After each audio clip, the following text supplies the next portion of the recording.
আসসালামু আলাইকুম। আজকে আমাদের এখানে টেম্পারেচার 0 ডিগ্রি, না পজিটিভ না নেগেটিভ, একদম মাঝামাঝি। বাট ঠান্ডা কিন্তু বেশ ভালোই। আর এর মধ্যেই আমি যাচ্ছি গ্রোসারি শপিংয়ে। আমি আজকে আপনাদের সাথে শেয়ার করব কানাডায় গ্রোসারি শপিংয়ের অভিজ্ঞতা। এখানে গ্রোসারি শপিংয়ের ক্ষেত্রে দামগুলো কেমন হয়, বিভিন্ন প্রোডাক্টের ভেজিটেবলস থেকে শুরু করে বিভিন্ন আইটেমের দাম কেমন হয়, সেটা নিয়েও আপনাদের সাথে কথা বলবো। চলুন যাই গ্রোসারি শপিংয়ে। আমার বাসা থেকে নিকটস্থ গ্রোসারি শপিং হচ্ছে নো ফ্রিলস। এদের ডায়লগ হচ্ছে ওন্ট বি বিট, মানে এদের যে প্রাইসিং সেটা কেউ বিট করতে পারবে না, যদিও এটা মিথ্যা কথা। অনেক ক্ষেত্রেই এরা অনেক বেশি প্রাইস রাখে আমার কাছে মনে হয়। তবে আমাদের বাসার কাছে হওয়ার কারণে এটা ছাড়া আসলে খুব একটা বেশি অপশন হাতে নেই। তবে একদম বেশি রাখে না, মোটামুটি ভালোই প্রাইসিং। এদের প্রাইসিংটা বেশ ভালোই। নো ফ্রিলসের পাশে আছে ডলারামা। সো এখানে আসলে দুইটা শপেই শপিং করা হয়। আর প্রয়োজনীয় জিনিসপত্র ডলারামা থেকে কেনা হয়, আর গ্রোসারি টাইপের জিনিসপত্রগুলো সব নো ফ্রিলস থেকে কেনা হয়। Let's get inside.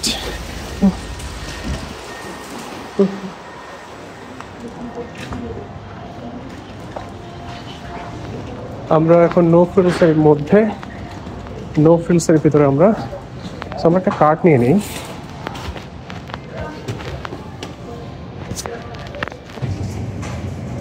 এখানে 3 পাউন্ডের অরেঞ্জ আছে এবং প্রাইস হচ্ছে $7। আমি একটা নিয়ে নিচ্ছি এখান থেকে।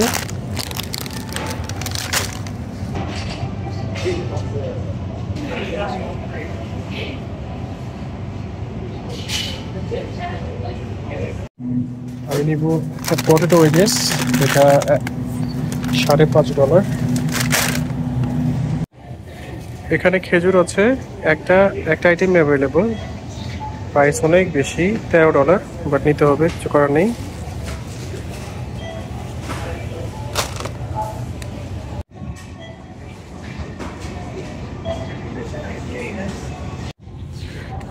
মিষ্টি একটু আইটেম নিতে হবে। এর মধ্যে আমি ডোনাট পেলাম, এটার প্রাইস হচ্ছে $3.5। সো এটাও নিয়ে নিচ্ছি। এখন আমি মিল্ক নিব। এখানে মার্চ 21 আছে, মার্চ 24 আছে। অবশ্যই মার্চ 24টা আমি চুজ করবো।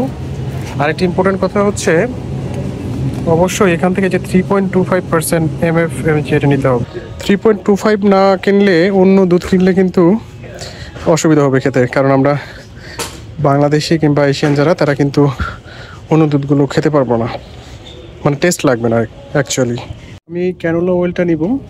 আমরা নর্মালি সানফ্লাওয়ার অয়েল খেতাম কানাডা আসার পর, তবে একজনের কাছ থেকে সাজেশন নিলাম যে আসলে এর প্রাইস তো বেশ বেশি, তো অল্টারনেট হিসেবে ক্যানোলা অয়েল এটা কিন্তু বেশ ভালো। এটার প্রাইসটা একটু কম্পারেটিভলি কম। এটা হচ্ছে $6.99, মানে $7 আর কি।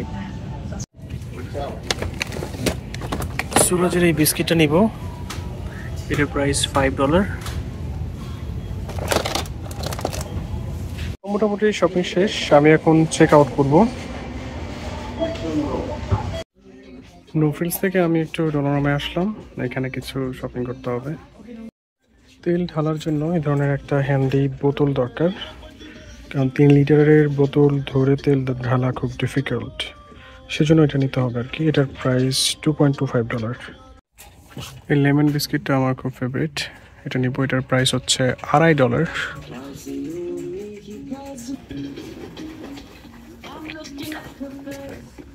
এটা হচ্ছে ডলারামা স্টোর। এখানে মোটামুটি প্রাইস কম পাওয়া যায়, অনেক প্রোডাক্টেরই প্রাইস কমে পাওয়া যায়, বাট খুব একটা বেশি কম না, মানে কম্পেয়ার করলে বাংলাদেশের তুলনায় ইটস এক্সপেন্সিভ। আমি একটা খাতা নিব এখান থেকে, নোটবুক। এটা 140 পেজের নোটবুক, $1.25, দ্যাট ইজ মোটামুটি রিজনেবল প্রাইস। আর বাকিগুলো বিভিন্ন ধরনের আইটেম আছে এখানে, বাট এক একটার প্রাইস এক এক রকম। আমার কাছে এটা কনভিনিয়েন্ট হবে এবং কস্ট ইফেক্টিভ আর কি। আমি এখান থেকে একটা খাতা নিচ্ছি। সো আমার গ্রোসারি শপিং এবং ডলারামা থেকে যে শপিং সেটা শেষ। গ্রোসারি শপিং করার পর আমাকে পেমেন্ট করতে হলো নো ফ্রিলসে অ্যারাউন্ড $50, $50। বাংলাদেশি টাকায় যদি এটা হিসাব করা যায় তাহলে কিন্তু বেশ ভালো অ্যামাউন্ট। আমার যেটা মনে হয় যে অ্যারাউন্ড 5,000 টাকার কাছাকাছি, বাট তেমন কোনো কিছুই কিন্তু ছিল না।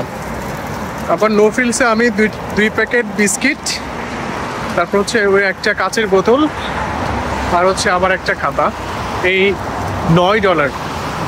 সো অ্যারাউন্ড যদি আমি ধরি 900 টাকার মতোই, তাই না?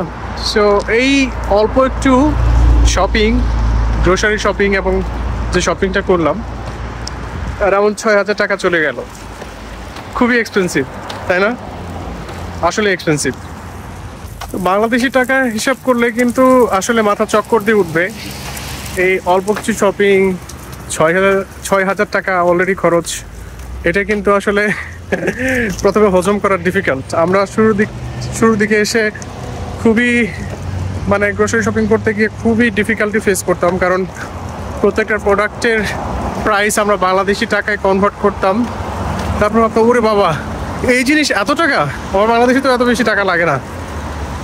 তারপরেও কিন্তু বাংলাদেশে দ্রব্যমূল্যের ঊর্ধ্বগতির জন্য আমরা বেশ সোচ্চার হই কিংবা এই করি, কিন্তু কম্পারেটিভলি অন্যান্য দেশের তুলনায় কিন্তু বাংলাদেশে সব কিছুই সস্তা।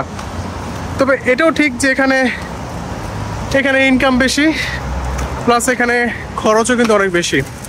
সো ইনিশিয়ালি আসলে একটু স্ট্রাগল করতেই হবে। যখন কানাডিয়ান ডলার আপনার অ্যাকাউন্টে জমা হবে, আপনি যখন জব করবেন, তখন এই জিনিসগুলোকে ওরকমটা বেশি মনে হবে না।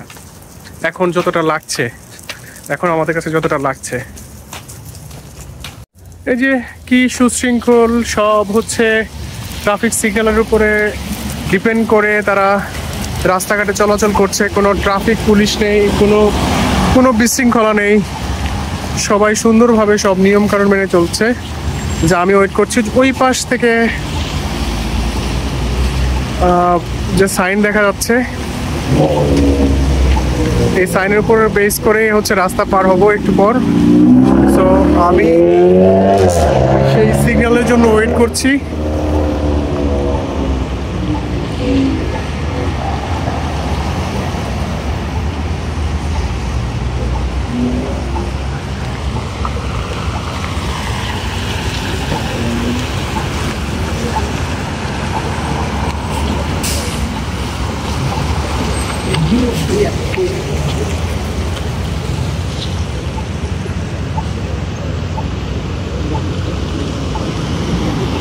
এখন আমরা রাস্তা পার হব, এবং ওই পাশে কিন্তু টাইম উঠছে যে আমাদের আর 25 সেকেন্ডের মধ্যে রাস্তা পার হতে হবে। সেই খুবই সুন্দর একটা সিস্টেম, এবং লোকজন জানে তাকে কতক্ষণ ওয়েট করতে হবে, কতক্ষণ বসে থাকতে হবে। কোনো ট্রাফিক পুলিশ নেই, কোনো কিছু নেই, কোনো ধরনের বিশৃঙ্খলা নেই। এই জন্য বাইরের লাইফটা ভালো, গোছানো। বিউটিফুল ওয়েদার আজকে বেশ সানি ওয়েদার। এই ওয়েদারটা দেখলেই ভালো লাগে আসলে।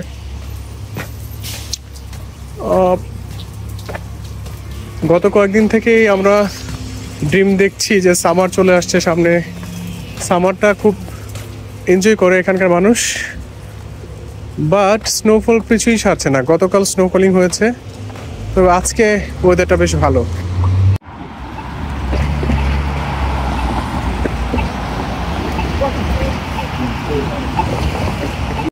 বাংলাদেশে গ্রোসারি শপিং এবং অন্যান্য শপিংগুলো দেখা যাচ্ছে যে একটা মুদি দোকান ফিক্স থাকতো কিংবা একটা সুপার শপ ফিক্স থাকতো, ওখানে কিছু কর্মচারী-কর্মকর্তারা থাকতো। ওরা হচ্ছে একদম নিজেরাই সব কিছু প্যাক ট্যাক করে সব কিছু সুন্দর করে ওদেরকে জাস্ট লিস্ট দিয়ে দিলেই ওরা একদম বাসা পর্যন্ত পৌঁছে দিত। কিংবা আমি যখন অফিসে থাকতাম কিংবা কোনো কাজে ব্যস্ত থাকতাম, সেই ক্ষেত্রে আমার ওয়াইফ সে হচ্ছে অনলাইনে অর্ডার করতে পারতো। বিশেষ করে চালডাল.com থেকে বেশ শপিং করা হতো। তো ওই জিনিসগুলো, ওই সার্ভিসগুলো আসলে এখানে মিসিং। এখানে এভরিথিং সেলফ সার্ভিস। ইভেন আমি যে শপিং করলাম, সব কিছু শপিং করে যে আমি যে পেমেন্টটা করবো সেটাও হচ্ছে আমার সেলফ সার্ভিস। সেখানে পেমেন্টের বুথ আছে, ওখানে গিয়ে স্ক্যান করে, প্রোডাক্ট স্ক্যান করে ডেবিট কার্ড অথবা ক্রেডিট কার্ড দিয়ে পেমেন্ট করে নিজে নিয়ে চলে আসবেন। মানে যতটা ইন্টারাপ্ট ফ্রি। এবং কিছু কিছু কিছু জায়গায় ক্যাশিয়ার থাকে যারা হচ্ছে ক্যাশে পেমেন্ট করতে চায় তাদের জন্য। তবে এখানে এই জিনিসগুলো সহজ হয়ে যায় যদি গাড়ি থাকে। গাড়ি থাকলে কোনো কথা নেই, ট্রলিতে করে শপিং করে স্ক্যান করে সব কিছু নিয়ে এসে একদম গাড়িতে তুলে নিয়ে এসে বাসা পর্যন্ত নিয়ে আসা যায়, সেক্ষেত্রে বেশ সুবিধা। সো সুবিধা অসুবিধা সব জায়গাতেই আছে। এখানে উন্নত জীবন, প্রথমে স্ট্রাগল করতেই হবে। যেখানেই যান না কেন পৃথিবীর, আপনি একটা স্টেবল এনভায়রনমেন্ট থেকে অন্য একটা এনভায়রনমেন্টে গেলে একটু স্ট্রাগল করতে হবে। এইটুকু মেনে নিয়ে কষ্ট করে যদি লেগে থাকা যায়, আমার মনে হয় যে এক সময় ভালো দিন আসবে। সবাই ভালো থাকবেন, সুস্থ থাকবেন। আর আজকে গ্রোসারি শপিংয়ের অভিজ্ঞতা আপনাদের সাথে শেয়ার করলাম। মোটামুটি আপনাদের একটা আইডিয়া হয়ে গেল। যদি এরকম অন্য কোনো কিছু ক্যানাডার লাইফে আপনারা জানতে চান, সেক্ষেত্রে জানাতে পারেন, আমি ট্রাই করবো সেই রিলেটেড ভিডিও বানানোর জন্য। আরিফ একটু বাইরে গ্রসারি কিছু জিনিস শেষ হয়ে গেছে, সেগুলো কিনতে গেছে। আসলে টুকটাক 2-1 দিন পরপরই কিছু না কিছু প্রয়োজনীয় জিনিস শেষ হয়ে যায়, কিনতে যাওয়াই লাগে। আর রমজান মাসটা এতটা বেশি টাইট শিডিউল না, আমি মানে চেষ্টা করলেও বাইরে বের হতে পারছি না সব কিছু ম্যানেজ করে, বাচ্চা স্কুল, কারণ এখানে কোনো কিছুরই শিডিউল পরিবর্তন হয় না। সো আমাদের জন্য খুব ডিফিকাল্ট হয়ে যায় সব কিছু মেনটেন করতে। আরিফের সব কিছু মেনটেন করতে এই বাজার করাটাও বেশ কঠিন হয়ে যাচ্ছে। তো আজকে আমি রান্না করছি হচ্ছে রাজমা পনির। তো এই ভিডিওতে আমি রেসিপিটা দেখাবো না, যেহেতু এটা আমার একটা ডেলি লাইফ ব্লগ। রেসিপির জন্য আমি আলাদা করে ভিডিও করি, সেটা আমি আলাদাভাবেই দিব, কারণ ভিডিওটা অনেক লেন্দি হয়ে যায়, তখন দেখতে ভালো লাগে না। তো যাই হোক, যেটা বলছিলাম, তো এখানে সাধারণত গ্রসারি যে সবগুলো বড় বড় স্টোরগুলো কিন্তু রেসিডেন্সিয়াল এরিয়ার মধ্যে থাকে না, মানে বাসা থেকে বেশ কিছুটা দূরেই হয়। তো এর মধ্যে থেকে যেটা যার বাসা থেকে কাছে হয় সেখানেই সে যায়। তো এই তো আমার রাজমা পনিরটা হয়ে গেছে। এখন পরোটা সেঁকে নিব, কারণ রাজমা পনির দিয়ে আজকে পরোটা খাওয়ারই প্ল্যান আছে। এটা রেডি পরোটা। তো এটা প্রাণের, খেতে ভালোই লাগে। আসার পর থেকে আমরা এই পরোটাটাই খাচ্ছি। তো বাইরের লাইফে রোজাটা কেন বেশি ডিফিকাল্ট জানেন? আমাদের রোজাটা অনেক বেশি লংও হয় বাংলাদেশের থেকে। দেখা যায় অনেক সময় 18 ঘন্টা 15 ঘন্টা এমন রোজা। এখন আমরা 13-14 ঘন্টা রোজা রাখতেছি। এর মধ্যে আবার schedule time, day time savings যেটা ছিল সে অনেক পরিবর্তন হয়ে গেছে। মানে সব কিছুই অনেক অনেক বেশি চেঞ্জেস হয় খুব ড্রাস্টিক্যালি। ওয়েদার বলেন বা ঘড়ির কাঁটা বলেন, যেটাই হোক। তো বাংলাদেশে থাকলে রমজানে না বেশ কিছু সুবিধা পাওয়া যায়, যেমন অফিস টাইম কিছুটা কমে আসে, বাচ্চাদের স্কুল টাইম রমজানের একটা নতুন স্ক্যাজুয়াল দেয়। বাট এখানে কোনো কিছুই রমজানের জন্য হচ্ছে স্পেশালাইজ না, সব কিছু আগের নিয়মেই চলে, যেটা আমাদের জন্য একটু কঠিন হয়। তো এদিক থেকে আমি কিছুটা সমুচাও ভেজে নিচ্ছি। আসলে কি ইফতারিতে না, মানে মেন একটা যে ডিশ, সেটার পাশাপাশি কিন্তু যতই ভাজা পুরা খেতে না চাই, কিছু ক্রিস্পি একটা না থাকলে যেন জমে না, তাই না? আমার কাছে ভালো লাগে না। একটা ক্রিস্পি জিনিস থাকতে হবে, শরবত তো ম্যান্ডেটরি, ফ্রুটসটাও ম্যান্ডেটরি, খেজুর, আর সাথে আপনি যে কোনো একটা ডিশ খেলেন। এই তো আর একটা জিনিস ম্যান্ডেটরি, সেটা হচ্ছে কি যে একটা ডেজার্ট, মানে মিষ্টি কোনো একটা আইটেম। যেমন বাংলাদেশের ট্র্যাডিশনাল যেটা বলি যে বুদিয়া বা হচ্ছে জিলাপি। তো এখানে জিলাপিটা পাওয়া যায় না, আমি অনেক খোঁজ করছি, এখন পর্যন্ত সন্ধান পাইনি। তো আরিফকে বাইরে পাঠিয়েছিলাম সেজন্য ডেজার্ট আনতে। বাংলাদেশে থাকলে যেটা হতো কি যে আমি কোনো না কোনো ডেজার্ট মেক করতে পারতাম, কিন্তু এবার এখন পর্যন্ত কোনো সময় বের করতে পারিনি ডেজার্ট মেক করার জন্য। এই যে আরিফ ডোনাট নিয়ে আসছে, এটা ইয়াম্মি লাগছে। আহিয়াত টেস্ট করে বসে যে অনেক ইয়াম্মি। যাই হোক, আমি খেয়ে দেখবো কেমন।